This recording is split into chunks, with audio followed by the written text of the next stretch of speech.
Hello, I'm Tony DeMaria, the editor of JACC, here with the highlights of the February 12th edition. In the February 12th edition, we have an interesting study that deals with risk factors for hospitalization in elderly individuals who develop congestive heart failure. Now, these data come from the cardiovascular health study, and there were some 750 more or less patients, elderly individuals, who developed heart failure during their longitudinal follow-up. Now, when these investigators went and examined the risk factors for heart failure, they found many of the usual suspects: a low ejection fraction, an advanced clinical New York Heart Association clinical classification, impaired renal disease, etc. But they also examined in these elderly patients evidence of generalized dysfunction, that is to say, gait speed and hand grip strength, as well as the level of depression. And interestingly enough, they found all of these markers of general health, of overall strength of protoplasm, were indeed risk factors for congestive heart failure. So this was interesting. Now, while gait speed and grip strength were risk factors for heart failure hospitalization, interestingly enough, drug therapy was not, perhaps because a great deal of these patients had diastolic heart failure. Now, theoretically, one can increase grip strength, one can increase gait speed by general conditioning, and this will be an important variable to test whether or not therapy directed at those defects can in fact reduce hospitalization. But again, another bit of evidence that the parameters of cardiovascular performance that we measure in patients aren't the whole story in how they will ultimately do. Their overall health is an important factor.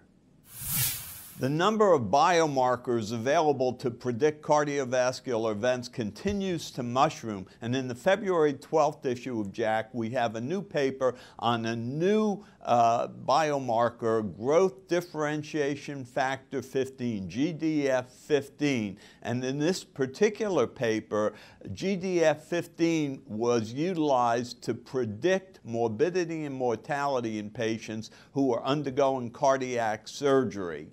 And so these investigators performed GDF15 measurements prior to cardiac surgery.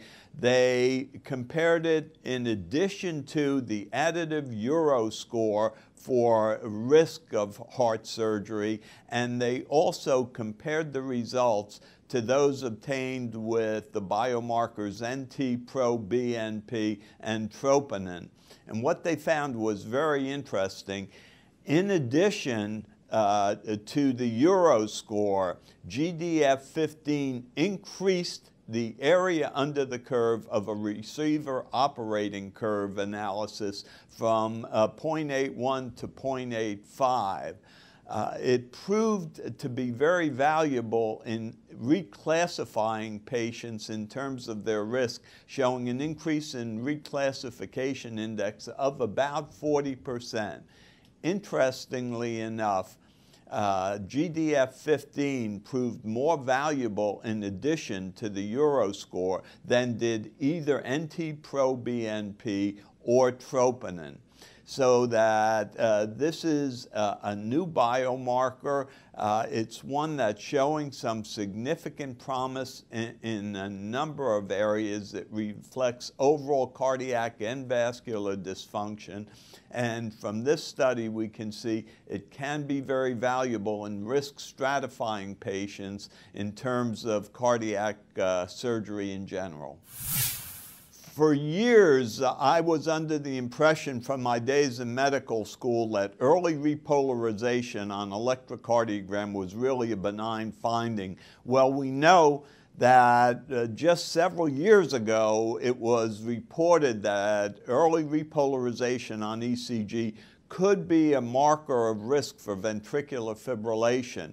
There subsequently followed a large number of papers confirming this, and so it was just a matter of time until we had a meta-analysis. Well, in the February 12th issue, we do indeed have a meta-analysis of the risk of ST segment early repolarization for cardiac events overall. And this comes to us from China.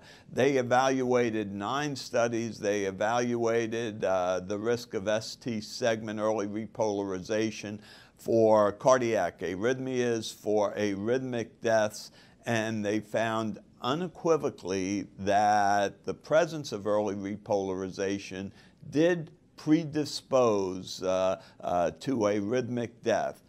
So that this is a nice compilation of the findings. It's in a large number of patients with variable social, economic, and medical settings. I think clearly proving beyond a shadow of a doubt that we can no longer write off early repolarization as completely innocent. And although it may reflect only a very, very small risk, it clearly represents some risk. So the February 12th issue of JACC brings some new information in terms of risk factors for heart failure in the elderly, in terms of a new biomarker, GDF-15, and some interesting data on an old biomarker, early repolarization. I hope this is useful to you in your clinical practice.